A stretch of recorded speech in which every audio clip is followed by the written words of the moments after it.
the easiest way to find the broken thread is that when it's under tension, you see like a gap in its teeth, right? Like it's missing a tooth. So you can see here, we're missing a thread.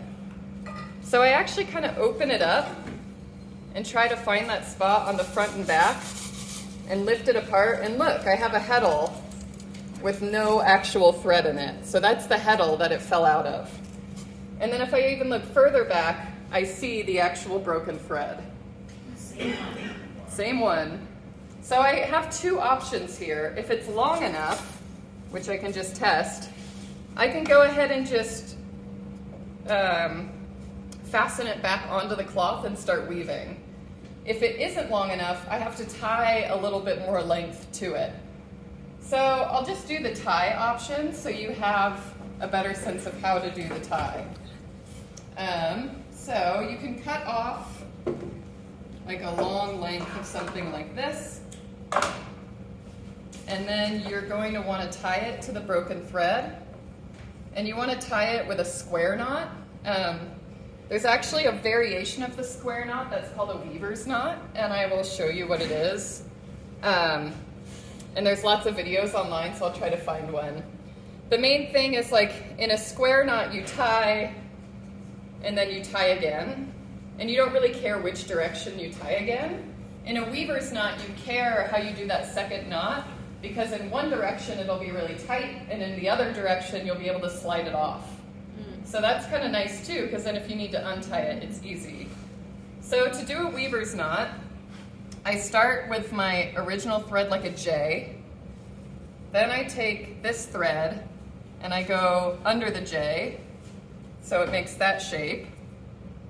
Then I just tie it again. And you'll see it looks like this. So both the hooks go the other way. And then I tie it.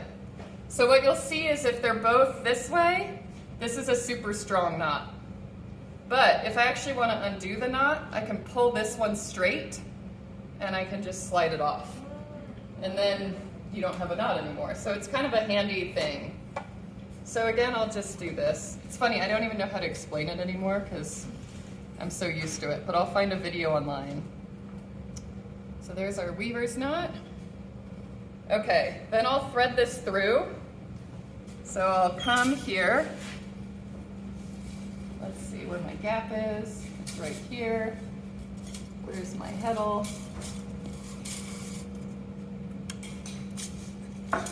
Here's my heddle. I just come through my heddle and I pull it forward. This is going to be a problem though, because the knot is right where our beater goes. So the beater is always going to hit the knot and it's going to untie. So what I'll do is actually advance the knot through the beater towards the cloth, or push the knot back the other way so it's not going to interfere with the beater. Let's push it back just for the sake of explanation. So again, I straighten that one and I just slide it back. Oops, and I untied it. Here, actually what I'll do is I'll tie it closer back here.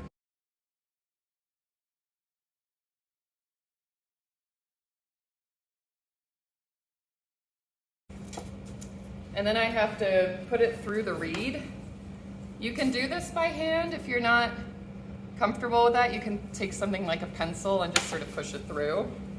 And now I have it back in the mix, and I need to fasten it down.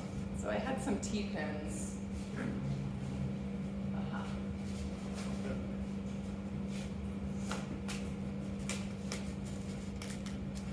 Okay, so I'm going to take this T-pin, I'm going to try to align it, put it through, and then anchor it down. And now I can just keep weaving, and it'll work itself back into the cloth.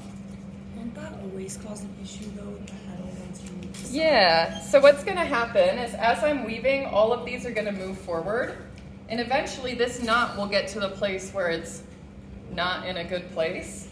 And what you'll do is you have this long tail. So you'll untie the blue string and then move the yellow string back and tie it into place. And that way you're back on your original thread. So yeah, you weave, weave, weave, weave, weave, and then all of a sudden you can actually reintegrate this one, which is what we wanted the whole time. Right? Because most of the time when a yarn breaks, it's not long enough to do this with. So all you're doing is really adding just a little bit of extra length. Questions?